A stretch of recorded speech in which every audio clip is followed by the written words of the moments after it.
नत्रग चिंगसिबो independent country में ओग्रब्राबा ओरगना कोई के थमनरसि त कामनरसिनि ngam कामनरसि बा मी के कइनोदा असम का मेघालय का दुम कामनैना मोय बॉर्डर के प्रॉब्लम लाको मतमदा नागालैंड का असम का मोय पुलिस मसे नोमै कामनरि दुति कापो हाइबदि नते मणिपुर त तौरिसि कइनो हाबने अदुना हौजि तसिंग हाता दि पीआर थंबसे याम फै अदु पीआर चलागे दब मी सिंगसे मतिक सादबनिना पीआर से मयाम नो पामनरक्त्रे हौजि था तरु चांगदोसु असु याम इनकम्पिटेंट ऑफिसर लेता दि केम कानरो सही तरा थंबसु केम कानरो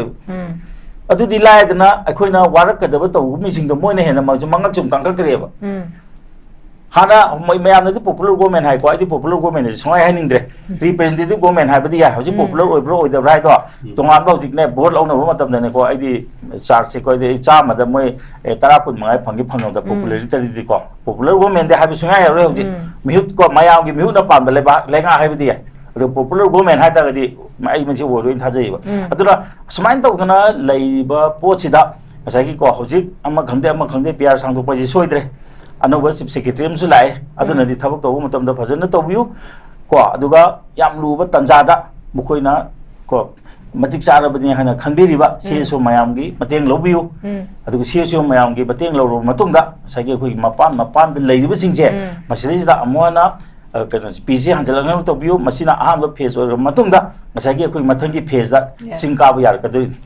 अखोइ चंगबसि यारकदरि ने को अदुगा चिंगदा लम हेलिबा तो हौजिकी सु कांगुना हौजिक भौ मखाताना याम कुसिरासि तौरिबा को खुलाय अफबा पारिगा कुसिरासि तौरिबसे मसिमा याम थुना थिंगबगी मथौ मताय अदना सेंट्रल गवर्नमेंट जो मसिदा माइ ओनजनबियो मणिपुर की चीफ सेक्रेटरी नजो मधु पाउ पिबियोबा अखोइ मणिपुर से पांगबा ngamdre नत्रगा मिलिटरी शासन लहेलसिरा इमरजेंसी लाउथोसिरा पीआर त उपाय लेते तादि हौजि इमरजेंसी लाउबा ताबनिने इमरजेंसी लाउरगा हौजि मिलिटरी शासन तोनबा ताबनिने उपाय लेबो को अदुना मसिगी पोत अमा चंगे अदुगा हौजिक लैरिबा मसागी को पीआर बु ओइरो नत्रगा खोगी रिप्रेजेंटेटिव गवर्नमेंट बु ओइरो पाइरिबा मिसिंगुना पु मतिक पु सुंसा चाद्रदि को करी त कानरो हेबसे ai मसे हाइजगे अदुगा तौगदबो पीआर गिदि तोंगानबा पावर अमा लेबिना मदु सिजन हानिंगे अदुगा पीआर लेरिंगे मरजिदा मतिक सादबा से चीफ सेक्रेटरी बु ओइरो अम्मा बु ओइरो खोइदि सिंदोपियो अफबा पुसनबिरो जाना लाइ ताक्तबिद्रगदि जीरो चले अदुना असिदि गवर्नमेंट के प्लान है गवर्नमेंट के प्लान से पांगतोप यानगो करिगी ngana ngसागे अखोइगी को इरिल तुरि लालग चतो मतमदा करिगी ngasi बौता मीडिया दा खरदि कवर तवि अदुबु करिगी दमता वॉइस थोलक्तबसि करिगिनो सि यारो हैदना वॉइस थोलक्तबसि करिगिनो अदुना सिगुम्बसि संगे अदुना फास्ट पेज से करि ओहेनगदे हैबदा आगी वखलदि पेरिफेरी द लेबा लौसिंगजे फजना उबा याहनबा चिंगदगी ngसागी को अखोइगी मसि एटेक तौबसे नान मोरांग साइड तेसु अहन अमा नोमै काफरखे को असि जगे तुमि लेसलि खोइ प्रजा से हम तुमि लेसन गलेबो को अदुना मसि तुमिना लेबा याबम थोकते अदु नत तारगदि ngसाई को अखोइगी गवर्नमेंट जे तानन अखोइ थबक तौबताय सेंटर तानन थबक तवे कैसु नत बदर मोदी लाउ का दौदोइनो सिजि लेबा सिबाइ सिंग मथौ थानदन का दौदोइनो मथौ तौ हागेदबनि मथन माइ लाक्सनि अदुना हौजि अइना हाजिनिंगबदि हौजिकी लैरिबा कसगे अखोइ मयाम से लोइनमक की को रिस्पांसिबिलिटी दि लै दु मरु ओइना लेबा की दमत सोंथोपिरिबा अखोइ पार्टी मयाम अदिगे हौजि मिहु नेना कारिबा मयाम अदिगे अखोइ सीएसओ मयाम से पुंजलगा मखोइ मिहु सिंगसि याहोलगा हौजि अखोइ को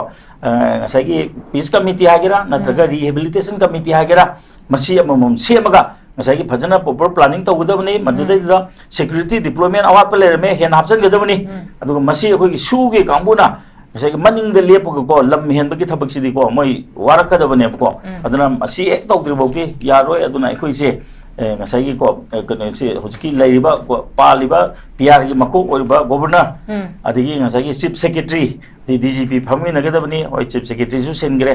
करिगिनो मोइजु थबक फजना तौदे गाय तौबु जाला ngasi बक्ता लैरिबसि यंगतागदि चीफ सेक्रेटरी का तेलनते डीजीपी करि कराचे लोइ सिनबम थोकराइन खले मरमदि कैनो दा हौजि पौदा चाहि अनि फजना हेलबसि बक्ता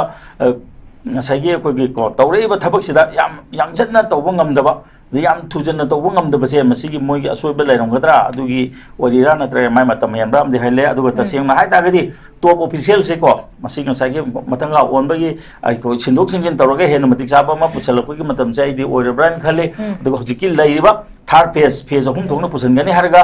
chief secretary gi makai de gisu natra governor gi makai de gisu order thoktana khotana ngasai gi ko akoi gi leiriba akoi se ko ki valley area gi akoi bada leiriba periphery sing sida kamaina keno hanjal handa ge masjid de leiriba khunjing jana khunda hanbam change ba ko sing mathak thena ta ba ko masi kamaina tawgade ge haibagi ko chap chap concrete plan ding se ude adu masi akoina keno amda phammaga leiraga akoi masi lila yengbadongna drama yengbadongna government ge soibang ngai bu de madu di sumoy khali aduga tom cha dang mulak se ge oza Jitendra so hoji haibiri ko khoi ge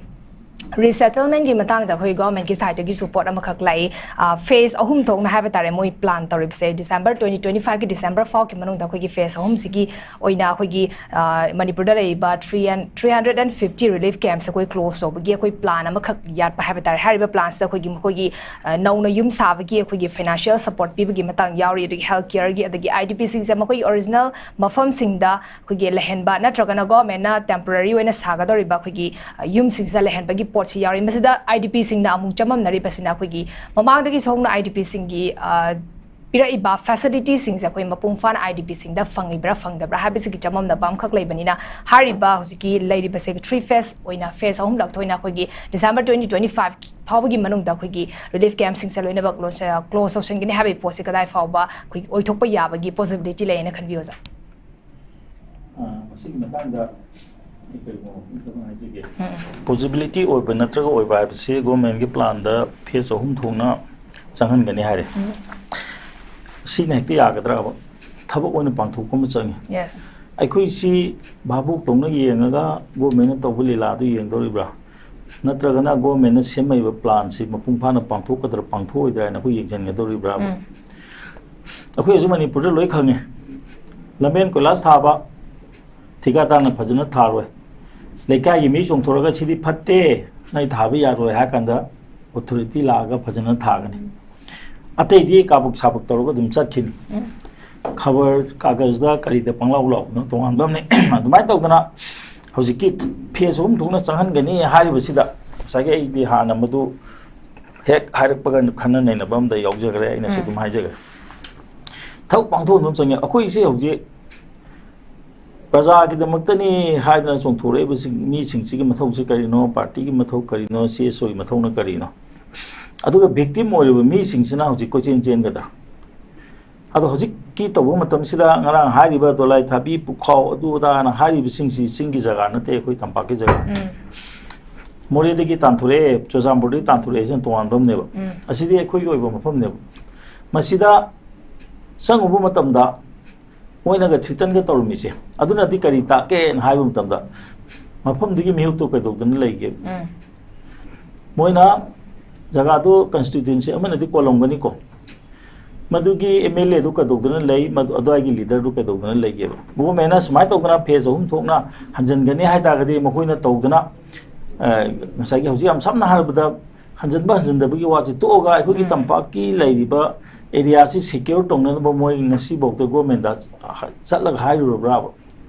natraga na government na tawni na hai ga koi ngai ga tawdra kan da irang sagatana legidra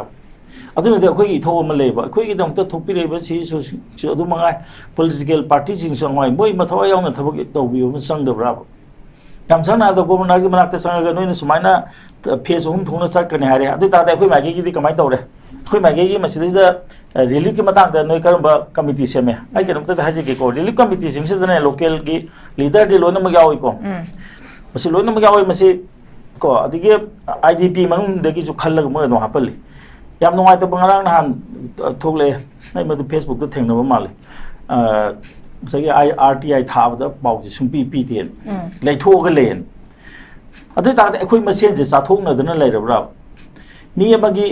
laiba chakthung si keno am kupe mana ngarang thabige magi keno thagla puda ado mata pa go mena pa kum pi de ado hojik IDP manung da lairiba IDP gi mute silaga moigi go mengi committee de yauriba IDP gi leader sing no wa mata ngang de bisikari gino moi su yauro braba moi habum doktro hojik changi ba matam da ngarang moi mayamdona iril turi lanthoga chale sida budu labi am phabni ko adugi IDP mafamda somung de bani somung to kana moi committee da adugi IDP manung de min adum makuk maru singbude yaure haba moi wangang de kari no manang ge adum thokdong thole du kari no oi da de gomena yam sapna da ji khoi de singnaba lei sa adi pesa yam lakre in tam so crore lakre pasi phajana sizna bra haba ma khoi ma da singnaba lei re mayam ge awa pasi yenga awa ana pasi khudong charga mai magi phurkok tunghan ba mi lei bra so khode yam chawna singna ra bane ba lei su lei ngani ta singna hai ta ga di ko leibum ju thoi aduga hojik lakpisi hojik mayam na di ngangi ko hande ki matang sa adu tawe da tawe na pasai hai do naga ga kuki ga khanaba matamda hanaba matamda madu ngasi bawda lotion garba rehabilitate tawraba tawra di picture puthoro pasai haja budo moi di lan tawnaraga lam se khopsan na bagi mong da leigre matam amada ko chusampur manungda sage khuli naga kabui hatare kabui ge kun moi kunthra di futara me hojam ta tabang amde lo in thona kare matam tamna face by face ilakre adi nahan maki mamangi thodok tu da adugi matung dagi ne ba ngasai khoi gi kobru lekha da chingkhong da taram da mayam ma marang khang da maron khang da mayam la ta singri matam dagi government gi policy kai handak IDP mayam la matam du di displaced person lai tabra matam du na paisa kya kai ki hojik ki si sanna ribra hana na kamaina tawgi musu ngang de tholok matam da ai khoi matam de sumaina phajana tawgi ne ne matam da sumaina tawbu ya da ba habi ki wasu leite aru ta seng nai ta de third phase hai bse thabak tawd de sungnang nangoi ya sungnang nangoi ai khoi ge ko chahi ma da prakha tha dori ni tha manga tawta ko natraga tari ni pa da ngasai gi syllabus cover tawduri ne ba thamma ga lega kai syllabus cover tawdoi hoji da di asi khaktara ba dolai thabi sumdara ba mai je loi namak chingkhong chingya je loi wana ne adu da di jaga du gi sai ga IDP leiba singdu gi meu singdu unna batare local MLA hon batare local leader sing hon batare CS hon batare madu kari gi dam ta governor da salaga sigum committee ma se moina kanam ta nga sibok da taction da bi kari gi no taction ba ude ba adi mota akoi noi pai gam draga popular government se adum ta satha leire ba adu ne di IDP gi mara ba sa suki matik thiye ba hoje kanana no mo yeng bi dei sibu sida noi ngam daga khoi pa lege na traga vote mo hal chi vote han bane ya gadro hojik central government da hojik hari ba khoi ki ko jiden da ta ba dem no ai te ba mo ya ke su bang bu duna CRP da kanu da adu ne ba su muthalo hari chi su ji thamanu su muthalo hari chi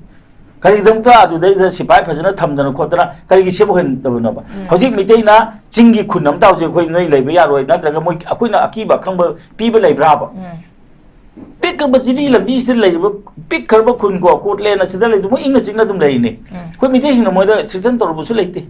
jogam te mate to kadam tan thritan to bu su leite moi phajana dum leiri kari ngam to moi sona ka chingkhong ja da tholaga kari to do no akoi da kari gi ken bano mi gi mitei gi lo moi kari ku san bano madu da sipai sing ne sing ying sin da ba kari gi no adu madu da leiri bam local MLA sing du na tumin da bi leiri se kari gi no adu masai hai do jaga amada yamna mai magi mafam da hanjana bo khona da ai lam pirage sai ai yum sabi rage ga madu hero sari ne adu da masai du ne ba dui ta ga ha ne gi leiri mafam da mi do ngon da pithok gi do ra bra ba kari gi dam ta ai gi leiba jaga se da ya roi sipai phasina tha o ngau akhoi hanjal lage na kari gi hai da do kari gi no adu ta ga di sum yepsel ko ta de ko ji lokak mai adi lei do ri ba lokak ta dam jan do ri ba ko myam je tam tam na bai kai sum injal lak tan aduna masigi pochi leiba ni na hojik yam noaite IDP sing gi marai bakse yam thi aduga hojiki leiriba go maina phase ahum da tawne habna han ba phase na karino hoi khangdok putai aina ai amana chalu da hangba da tangloi RTI thoda pirak trap do kanam tan pick up tawde aina ubuda kadoi piroi de no pibum du moi do namjal thamba ya pro aduna hojik parliament ta lobbiu kari damta political mileage longna dana kari laiba si kari gin hawa political mileage di matanda mai thokjar kani praja gi damta thabak to matamda mathan automatically taraga da podam ne aduna hoji am sabna abda hoji phase hum mai pak pa habse akhoi da leire ko march da prakha tongni april da haidok kani habse satra da leire satra lai tam draga di zero chale ozana lai tak tibi draga di zero chale अदना असिदी government के plan है government के plan से पांगथोक यानग करी की ngana अखोई को इरिल तुरी लाल चतप मतम करी की ngasi बौता मीडिया दा खरदी कवर तवे अदुबु करी दम त वॉइस थोलक्तबसे करिगिनो सी यारो हैदना वॉइस थोक्तबसे करिगिनो अदुना सिगुम्बसी संगे अदुना फास्ट पेज से करी ओहेनगदे हैबदा की वखलददी पेरीफेरी द लेबा लौ सिंगजे फजना उबा याहनबा चिंगदगी ngasi ko अखोई मसी एटेक तोबसे नान मोरांग साइड तेसो हन नमा नोमै काफरखे को असी जगे तुमि लेसली खोई प्रजा से हम तुमि लेसन गलेबो को अदुना मसी तुमि न लेबा याबम थोकते अदु नत तारगदी ngasi को अखोई की गवर्नमेंट जे तान न अखोई थबक तोबताय सेंटर तान न थबक तवे कैसु नत बदर मोदी ला का दोदइनो सिजि लेबो सिबाइ सिंग मथौक हन्दन का दोदइनो मथौक तो हागेदबनी मथन माइ लाक्सनी अदुना हौजी अइना हाजिनिंगबदी हौजी की लेरिबा कसगे अखोई मयाम से लोइनमक की को रिस्पांसिबिलिटी दी लई दु मरु ओइना लेबा की दमत सोंथोकपिरेबा अखोई पार्टी मयाम अदिगे हौजी मिहु नेना कारिबा मयाम अदिगे अखोई सीएसओ मयाम से पुंजलगा मखोई मिहु सिंगसे याहोलगा हौजी अखोई को सगी पीस कमिटी हागेरा नत्रगा रिहेबिलिटेशन कमिटी हागेरा मसी अममम सेमगा ngasi फजना प्रॉपर प्लानिंग तौगदबनी मदुदैदा सिक्योरिटी डिप्लॉयमेंट अवात लेरमे हेन हापसनगदबनी अदुगा मसी अखोई सुगे कांबुना ngasi मनिंग दे लेपग को लम हेन बगी थबक सिदी को मोई वारकदबने को अदुना मसी एक तौद्रिबोगी यारोय अदुना अखोई से ngasi को कने से हुजकी लेरिबा पालिबा पीआर की मको ओरिबा गवर्नर अदिगी ngasi चीफ सेक्रेटरी डीजीपी फमी नगदबनी ओय चीफ सेक्रेटरी सु सेनग्रे करिगिनो मोइजु थबक फजना तौदे गाय तौबु जाला ngasi बुकदा लेरिबसी यंगतागदी चीफ सेक्रेटरी का तेलनते डीजीपी करि कराचे लोइ सिनबम थोकप्राइन खले मरमदि कैनोदा हौजी पौदा चाहि अनि फजना हेलबसी बुकदा ngasi को तौरेबा थबक सिदा याम जन्ना तौबो ngamdaba याम थुजन तौबो ngamdabase masigi moigi asoiba lairomgadra adugi orira natre mai matam yambram de haile aduga tasengna hai tagadi top official se ko masigi ngasi matanga onbagi ai ko sindok singjin tawraga hen matik saba ma puchalapagi matam chai di oirabran khale aduga hojiki laiba third phase ahum thongna pusangani harga chief secretary ki makai de gisu natra governor ki makai de gisu order thoktana khotana ngasi ko akoi ki lairiba koi se ko ki valley area ki koi bada lairiba periphery sing sida kamaina keno hanjal के मसीदे लेरिबा खुंजिंग जान खुंदा हनबम संगेबको सिंग मथक थेना तबको मसी कमाइना तौगदे हाइबगी को चप चाबा concrete plan दिंग से उदे अदो मसी अखोइना कनोम the फमग लेरगा अखोइ Masih Leela येंबदोंना drama येंबदोंना गोमिंगे सोइब ngaibदुदे मदु दि सुमोय खल्ली अदुगम मदु मकना अदमाइना सुम येंब तातारगदि ngसाइ जतम जादा लाक्सेगे ओजा की मरुइना आईडीपी सिंग की मतंग सुलरे बट हौजिक से अखोइगी अगस्त की डेट 13 से अखोइगी खरा खतम ngaisalaबनी था फारक्त्रबनी अखोइगी प्रेसिडेंस रूल थमखिबसे अगस्त की डेट 13 दा अखोइगी जै था तरुक से मपुंग चपचाना फागदरबनी बट मसिगी ममांगदा अखोइगी गवर्नमेंट सेम दबागी मतंग से अखोइना नैनद्रगस दुम हौजिक पावदा सेम गमदना लाबनी ना अखोइ सेमकनी आबगी आसासु दुम प्रजा मियाम सु तौद्रबनी अदुना हौजिक मखाताना हौजिक प्रजा मियाम सिंगना खंगनिंगिबा अखोइ नुंनांगिबा पोसे मखाताना प्रेसिडेंस रूल से दुमक थमा अगा लेगदोरिब्रा अखोइ कमाइ तौगदोरि प्रेसिडेंस रूल मतम सिदा अखोइगी मणिपुरदा नॉर्मलसी हजलकपसे अखोइगी मपुंग फाना नॉर्मलसी हजलकपसे ngमदना लेख्रबनी मखाताना था तरुक अमुक संगथरक तारगदी करम फिल्म दा मु लाकपा हाबसिनी कमाइ थमिनिंग सा आइगी वकलददी होजि कनसी प्रेसिडेंट रूल लाक्रे तसेंबगा लोगी मतुंगिना येंगलगदी इंडियन कॉन्स्टिट्यूशन की प्रोविजन येंग तारगदी प्रेसिडेंट रूल लाइबसे नॉर्मल सिल तौनब लापने अदुदने बंगसा आइना हाजिरी होजिकी ngसाइगी को ओजा कनो नबदी चीफ सेक्रेटरी से मतिक साबने ना हाय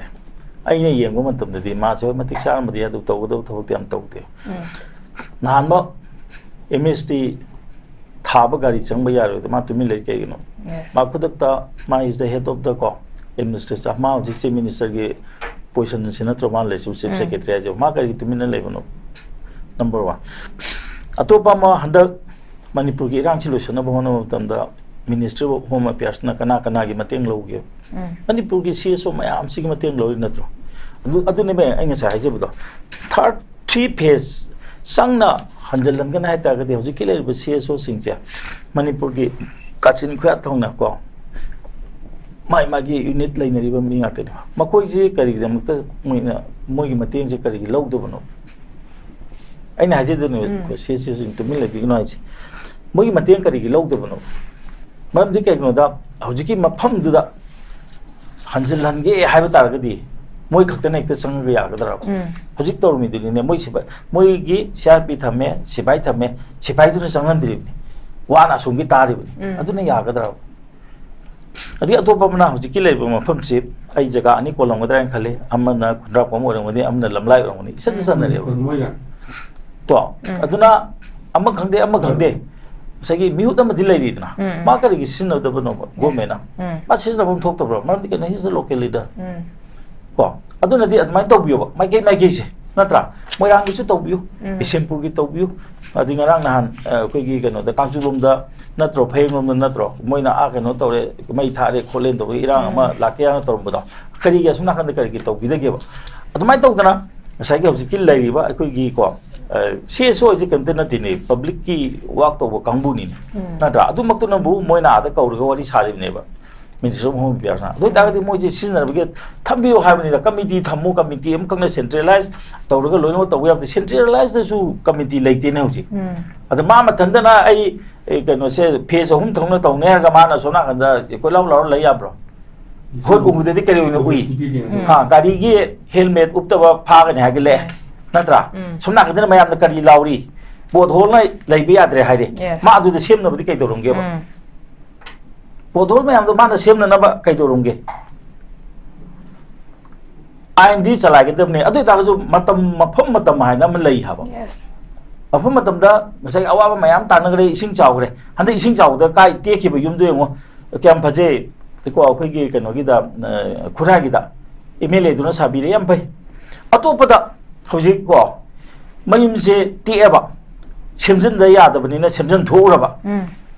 ko moina matam jana su yeng bidra ba hojik je yum do sabi ro de gi to mom lei sigi asigu natural calamity la ko matam sida akhoi gi manipur hojik la am ga da la pa ya ri paisa se ko covid ki ama lai gre covid ki paisa lo ge lo khang dire ko loram da su ya adigi mo irang gi paisa ama lai ising jaw ji kya rak sore sigi paisa lai प्रजा दि का you're अदि मु लियन ता गिबे जों ले नत्रा हाइदि फुरकाव दा हबसन निबा कांबु गिदि खै नंगाय बा मतम ने बा असागि को कई बा टिकेट दे कई गे लॉटरी फावरे हाबा